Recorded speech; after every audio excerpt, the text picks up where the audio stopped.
My guest today is Lindy Boone, the daughter of the legendary entertainer Pat Boone. Now, she has carved her own path as a singer songwriter, advocate, and a beacon of hope.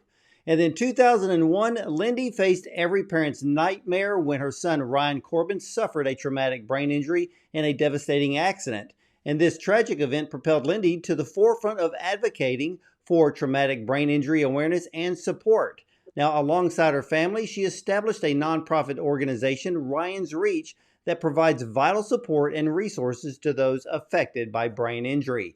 Now, Lindy continues to shine a light on the journey of recovery, offering hope and guidance to countless of individuals and families. And Lindy has recently channeled her creativity into music, releasing her very powerful, uplifting single, Wordlayer. Recorded alongside her sisters Cherry, Debby, and Laury, it is a testament to the enduring family bonds and healing power of music. And in the 1970s, some of you may remember Lindy and her sisters recorded pop covers and several Christian albums as the Boone Girls, including their Grammy Award nominated First Class. So, ladies and gentlemen, let's welcome our guest today, singer songwriter Lindy Boone, and her brand new single, Wordlayer, to the show. Welcome, Lindy. Hey, good to talk to you. Nice to meet you, Ward. Nice to meet you too. Well, was music a path of destiny for you because of your talented father, Pat Boone? Oh gosh. I think that you grow up in an environment where singing happens daily in the house and all around you. Yeah, it probably was my destiny to be involved in music in some way. And I'm really glad that I've been able to enjoy it all my life. Well, I've been listening to your brand new single, Word Layer, which is a beautiful, very powerful song and one that can teach us a lot if we just take time to sit down and really listen to the words that you're bringing forth. Can you tell us about the inspiration behind this song, A Word Layer, and the significance of its title? Sure. Um, I went through a very tragic time of my life. I had a son named Ryan who, when he was 24 years old, engaged to be married, just setting out in his career, he went up to the roof of his apartment building and he stepped on a skylight and it broke and he fell 3 stories to concrete. So that was a moment in time that just divided my life in half. And I always reference, was that before the accident or after the accident when I think about my life? And it's been almost equal parts of his life from before the accident and since the accident, because it happened in 2001. So during the many years that followed, it was excruciatingly painful, but it's in our times of pain and suffering, I learned that you really develop some muscles that you didn't have before. And in the course of my journey with coping with sadness and it's been loss, but not a complete loss. He's with us, but he has a TBI, he has a traumatic brain injury. And so it's been learning to adjust to the loss of Ryan on June 18th and adjusting to Ryan since June 19th. So, and the journey's been a roller coaster. So you go through highs and lows. And so during that time, I know that I've grown as a human being, and empathy has grown in me, compassion has grown in me, and endurance, and all these things that if you're never challenged this way, they may never get that exercise and you might not develop that resilience.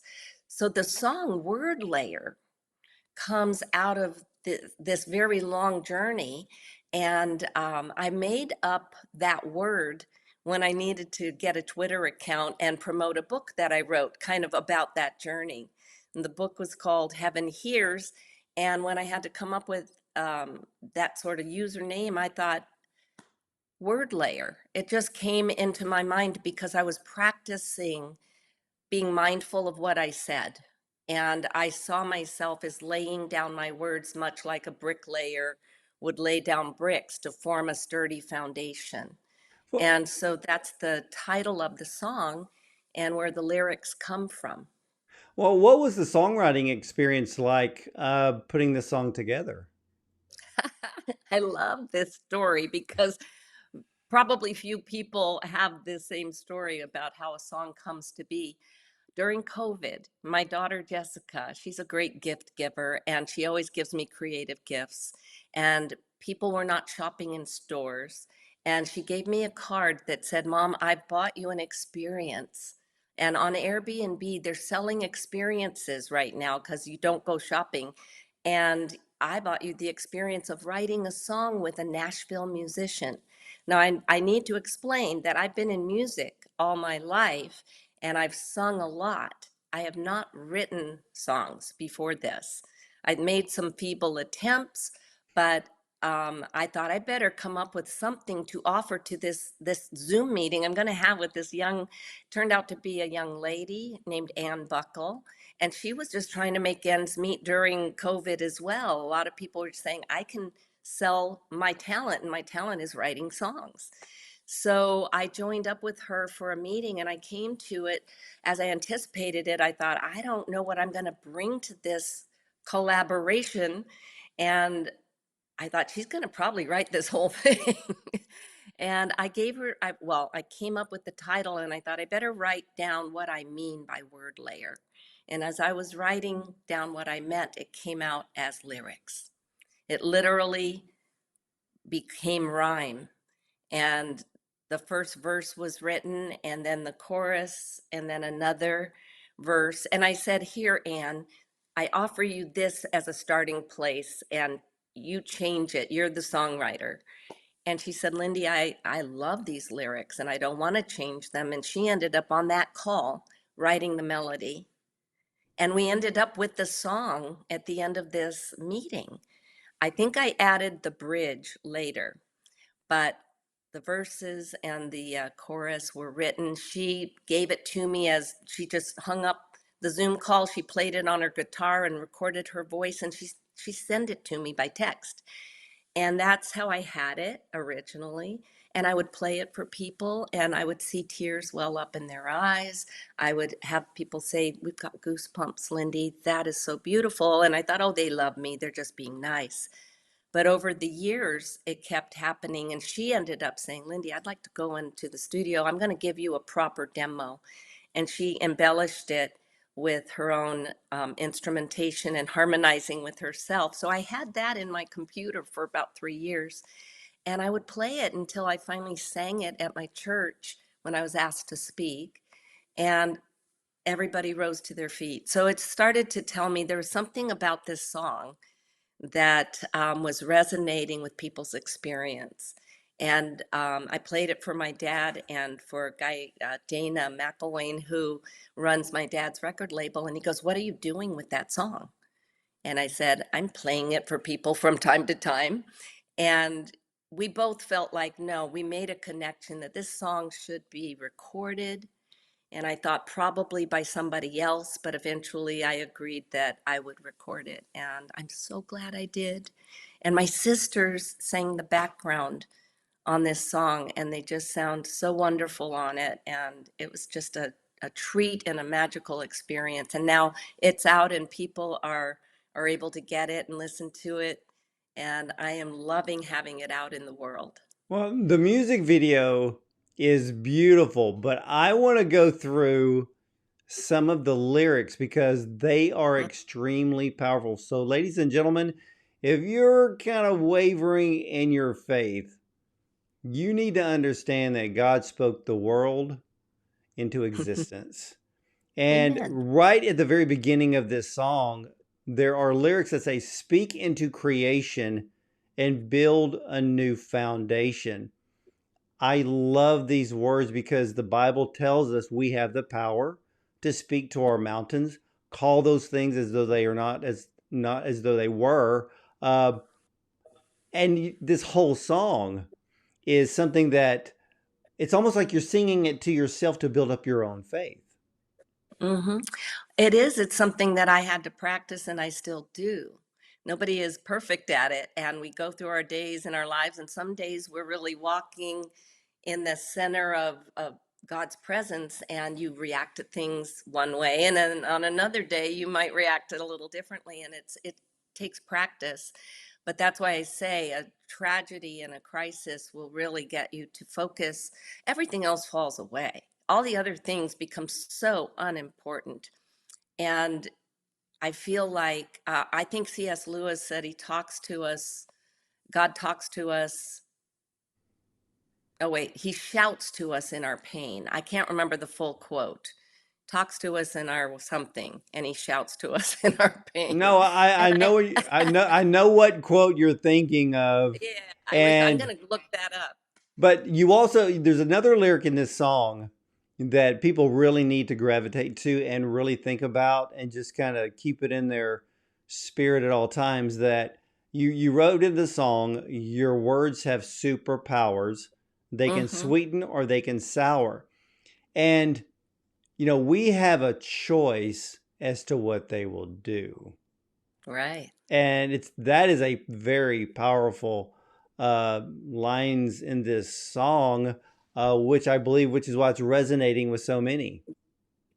Yeah, because I think when I was learning this, this was all surrounding my experience with Ryan and how did I meet the day? Was I going to speak the positive? And there wasn't a lot of positive in the beginning.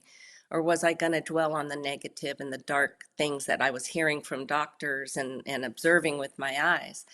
But I was constantly reminded that what I say matters.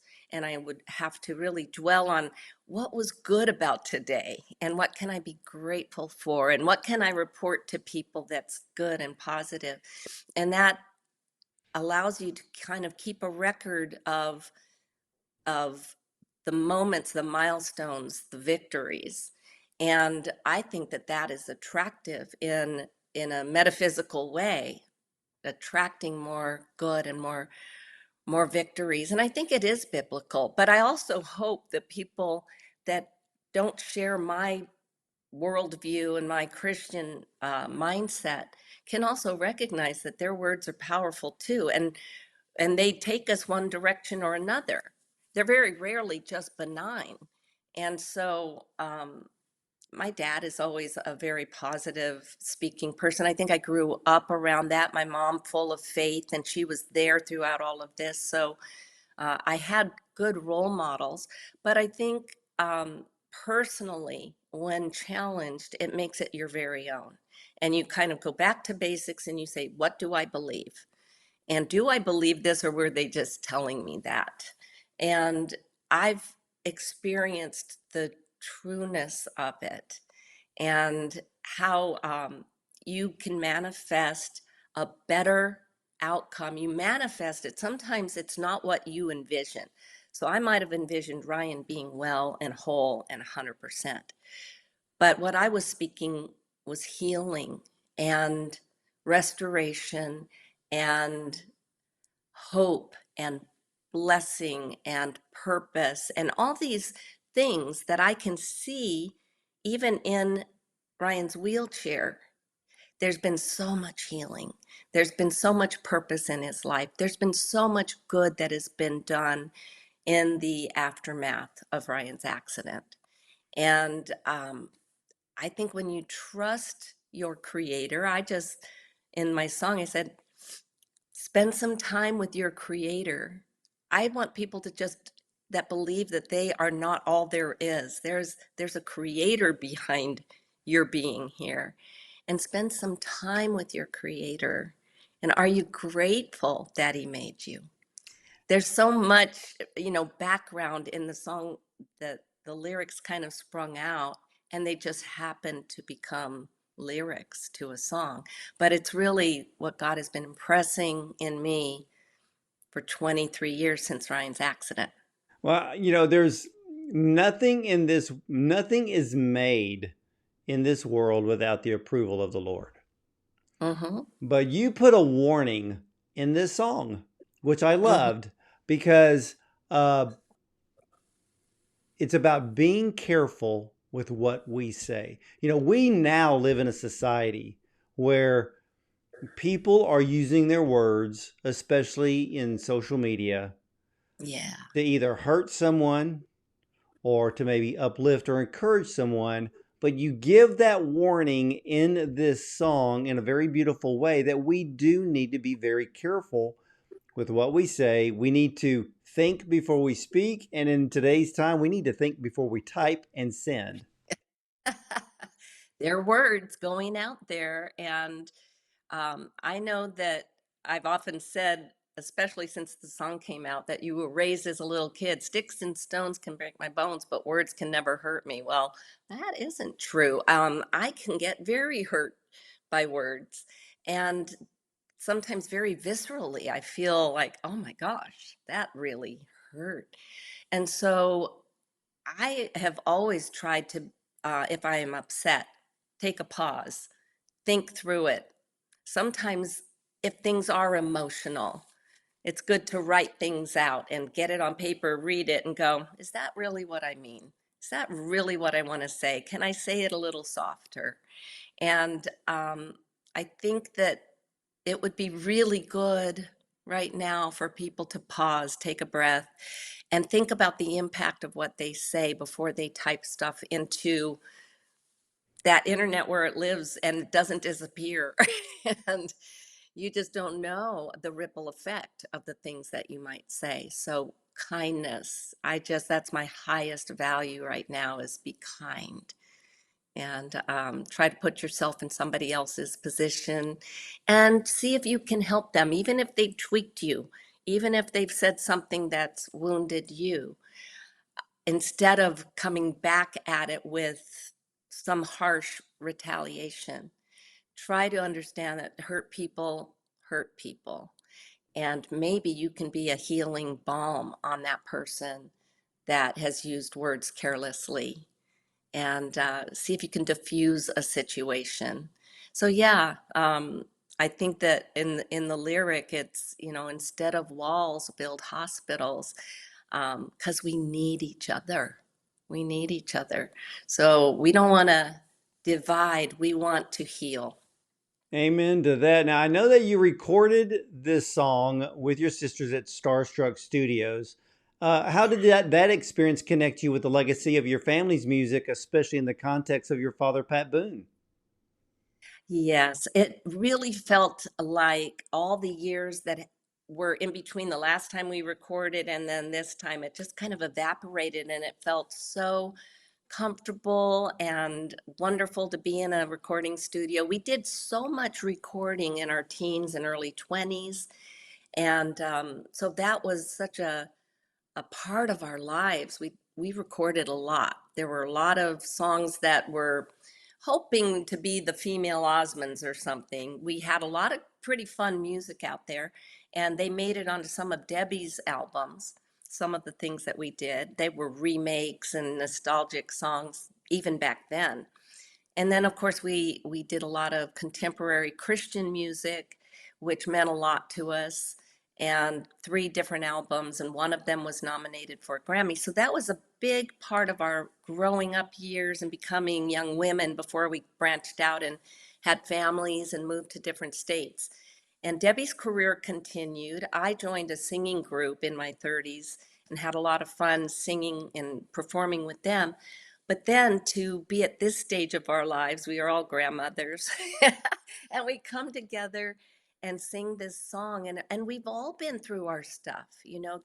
This song resonates with anybody that's lived long enough. You're going to have the truth of this song kind of resonate, because you've had some trials and tribulations by the time you've gotten to this stage. So it was, first, we love each other. We talk every week on a Zoom call, the four of us, and we are best friends still over all these years.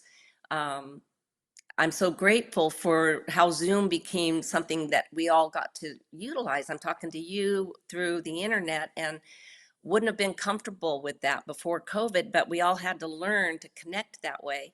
And we just continued. And every Friday we have our Zoom call together.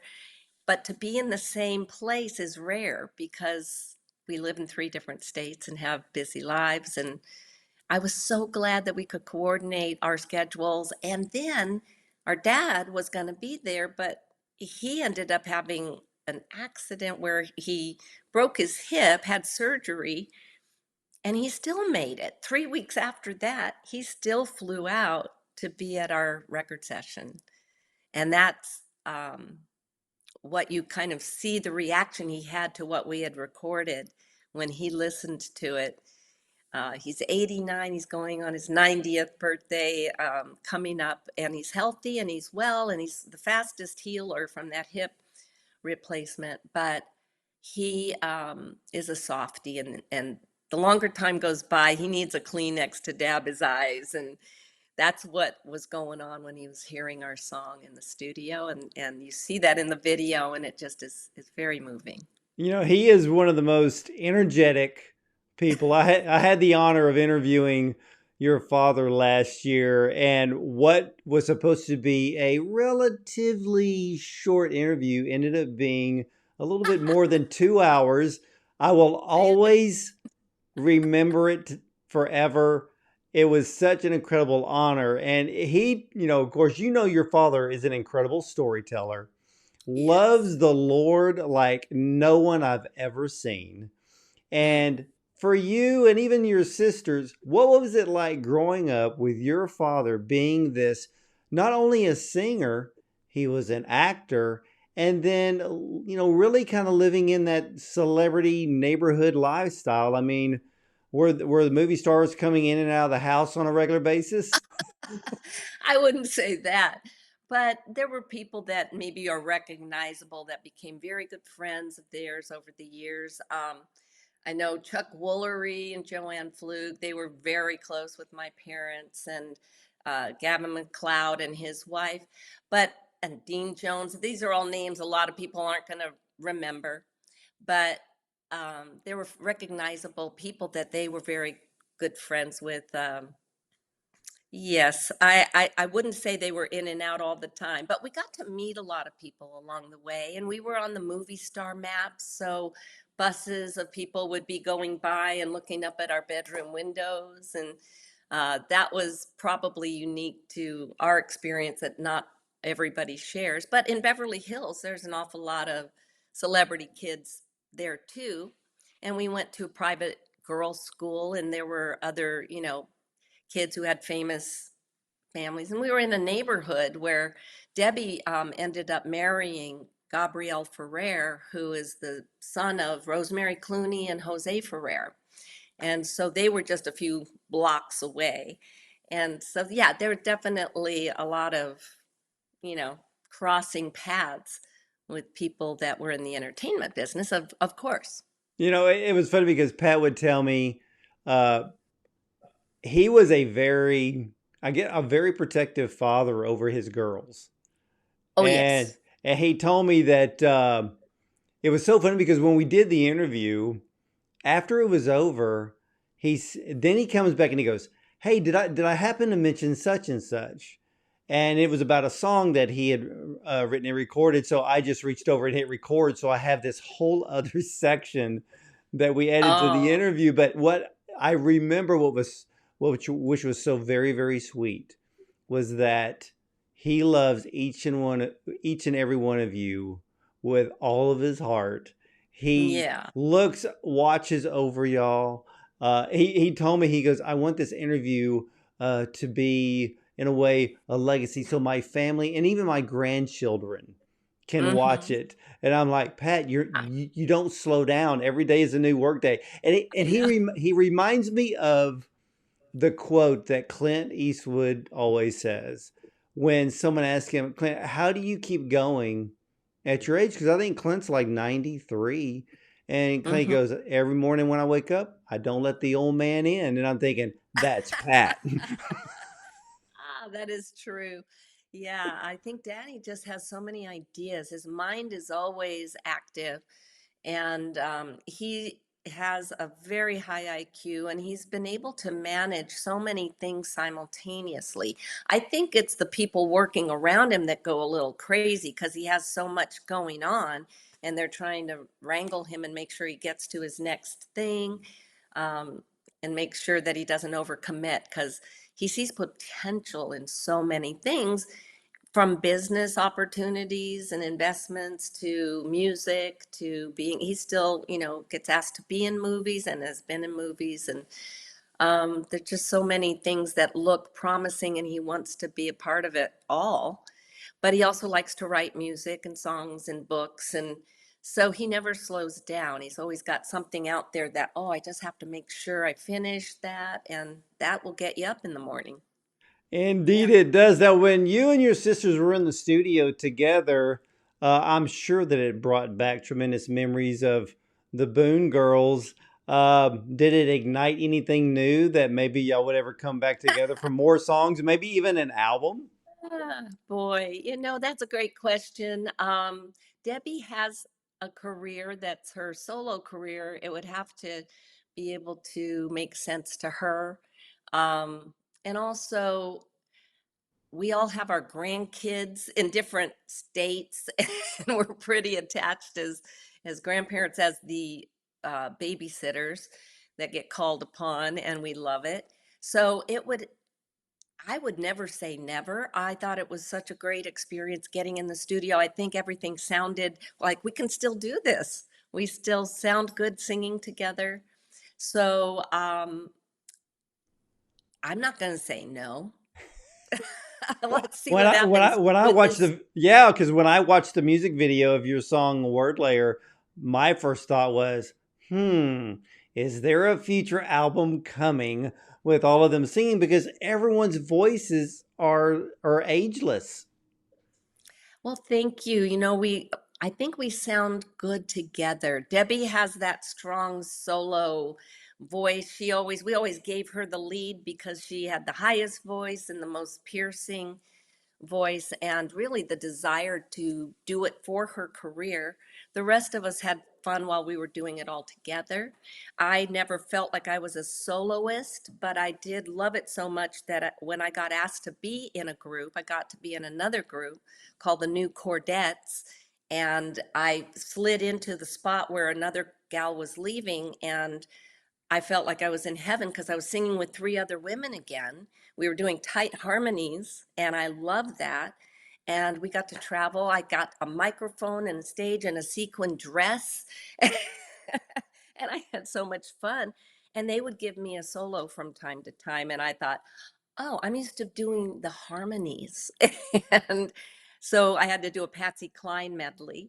And that was scary because I wasn't the one that normally would sing lead. But then I did it enough that I started to go, I kind of like this. This is fun.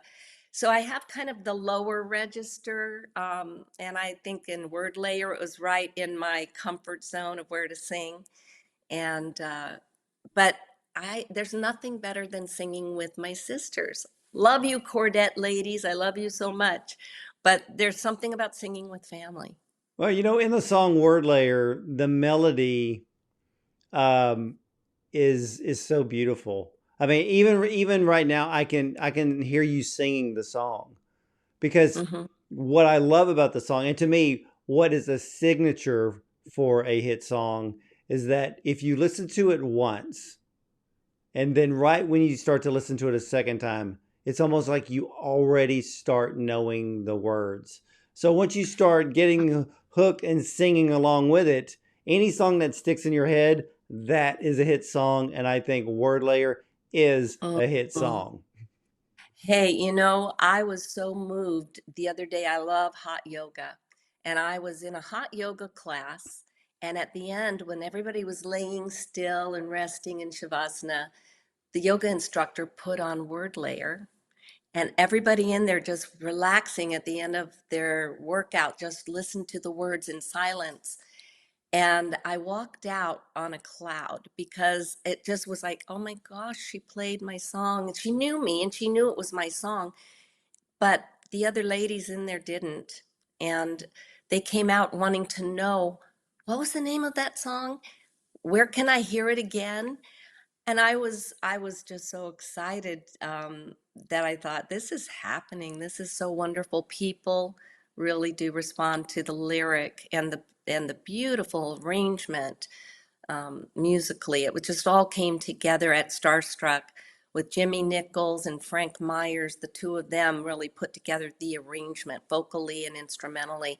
And so all together, the elements were aligned. And yeah, I would do it again in a heartbeat. There's just so many things that had to fall into place for that to happen.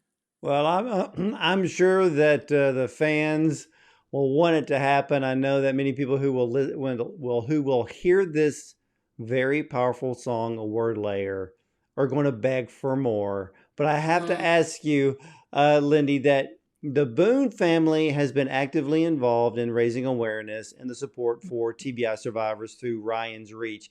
Can yeah. you share with all of my viewers and my listeners? Uh, what is the mission behind Ryan's Reach and its impact? The overall mission was to assist other TBI survivors and their families. So we felt like we had so much attention and a spotlight on us in the first year and a half after Ryan's accident, because when something like that happens in a celebrity family, there's a lot written about it, and it was an ongoing long journey because with TBI, with traumatic brain injury, Ryan was in a very long coma, and it wasn't a fast recovery to the degree that he's gotten to now. It took years. And Larry King had us on his program, Larry King Live, 5 times in the first year and a half. And so a lot of people around the world were following the progress, the little baby steps that Ryan was taking coming out of the coma, eventually being able to have facial expression and get his voice to, well, actually on all those programs, Ryan hadn't gotten his voice back, but he started to have understanding, and he could nod and he could mouth a word. And it was something that captured a lot of people as we were living it. And so eventually we thought, now that we've kind of established a new normal and a rhythm of life, it felt like we needed to do something with this attention. It wasn't all supposed to be for Ryan. Ryan was being taken care of. He received a settlement. We had the funds to be able to get him the therapy that he needs, and even caregivers to help us take care of him. So we thought, what could we do in our gratitude to be able to help other people with traumatic brain injury that are not celebrities and don't have that spotlight on them?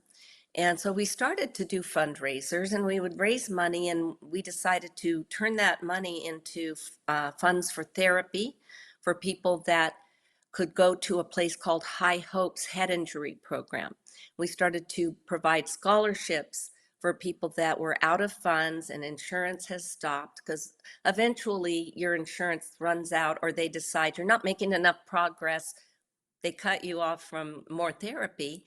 And what we knew from Ryan having a slow recovery, that that he was still progressing even after the time insurance was saying he's done. He made a lot of progress after that, but we had some money to be able to pay for that therapy. So we wanted to be able to make that happen for other people. We've been doing that for 20 years.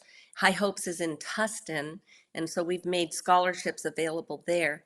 But then we started to notice a few years back, about a little over 10 years ago, that there was a need that wasn't being met, and for traumatic brain injury survivors, there wasn't a concentrated effort to provide group home living if parents couldn't take care of them.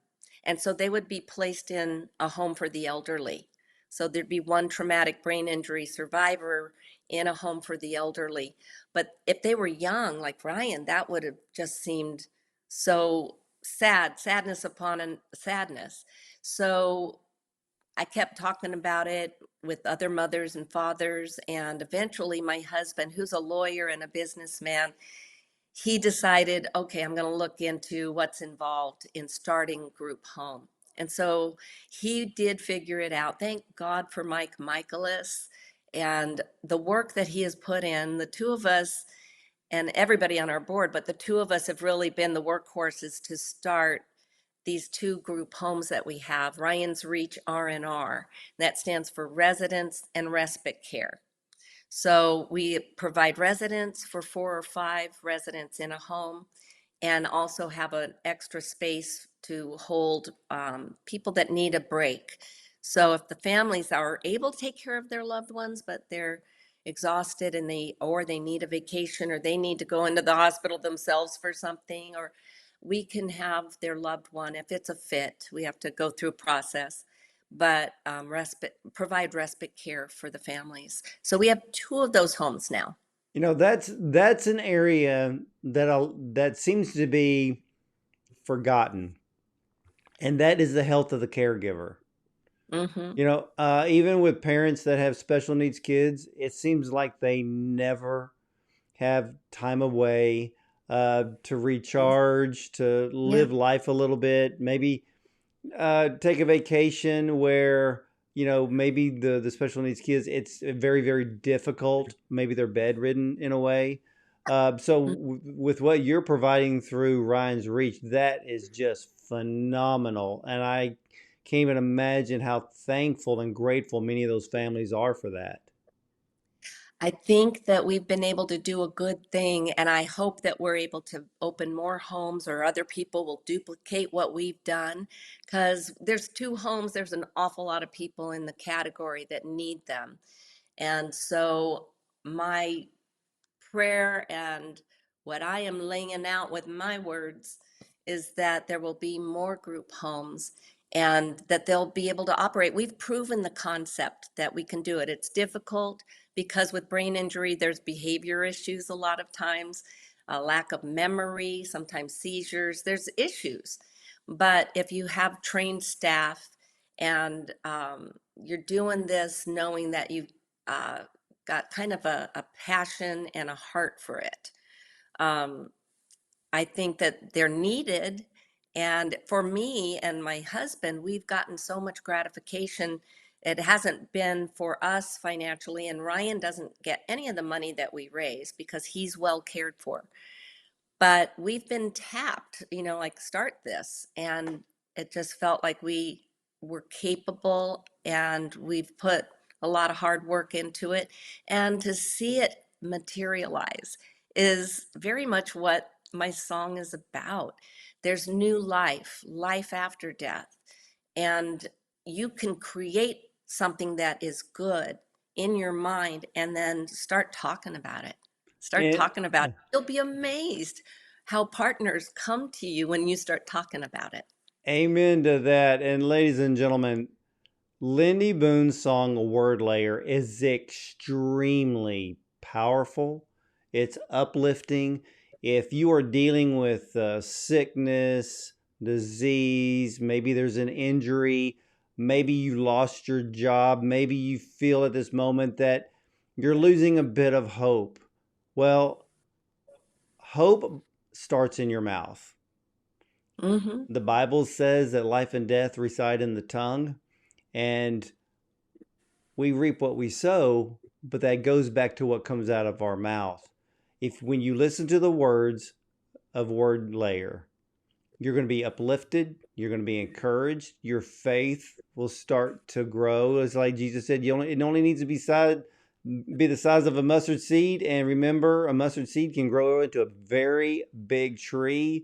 And sometimes it just needs to start someplace. So you need to listen to the song Wordlayer by Lindy Boone, and you will start to see hope arise within you. And when it rises in you and out of you, everything around you is going to start to change. And remember, as Lindy said in her song, we have the choice. So speak words of positivity and faith into your life, into your situation, and things will happen. It's just like Jesus said, speak to the mountain. We have that power. And Lindy, I guess so. Can a lot of people head over to? I know that your Instagram is Lindy Boone Music, and then Yes. also at Ryan's Reach, ryansreach.com. And if people want to make a donation, they can donate there. Certainly, yes. We have that donate button, and it all goes into helping people with traumatic brain injury. And if you go over to Lindy Boone Music, um, I even posted Ryan has learned Wordlayer. He sang it with me the other night, and I posted that so you can see Ryan. I mean, that's a miracle right there that he can learn a song, sing it, and he understands what he's saying. Amen to that. And Lindy, I want to thank you so much for sharing your brand new song, A Wordlayer, with us today, Ryan's story, and bringing forth so much hope to so many people today. Thank you for having me. I love talking about it, and I really loved our conversation. Thank you. Oh, you're very welcome. And ladies and gentlemen, again, head over to iTunes, head over to Spotify, listen to the song Wordlayer, and you're going to be like me. You're going to listen to it more than once because you're like, oh, because there's lyrics there that will encourage you. I even took time to write down some of those lyrics to Mhm. remind me to, well, whatever comes out of our mouth can change our life. And hey, Mhm. be like Clint Eastwood. Don't let the old man in. Don't let the bad man in. Don't let the sick person in. You are full of life, and live it more abundantly because the Lord is right there with you. He's only a prayer away. And in a way, the song Wordlayer is a prayer put to melody, and it's a Mhm. beautiful one at that. And again, Lindy, thank you so much for your time today. Thank you, Ward. It's been a pleasure, honestly. You're very welcome. And ladies and gentlemen, I want to thank you for watching and listening. And remember, head over to ryansreach.com and also become a fan. And follow Lindy Boone on Instagram as well as Facebook, Lindy Boone Music. Hey, I'm already Share it out. following. Oh, go ahead. I just said share it out. Share this song with your friends on That's right. Share it. social media. That's right. Let's get this song, ladies and gentlemen. Let's all work together to get this song to go viral because there's a big blessing by sharing because somebody out there needs to hear the words to this song today. So again, I want to thank all of you for watching and listening, and I'll see you next time.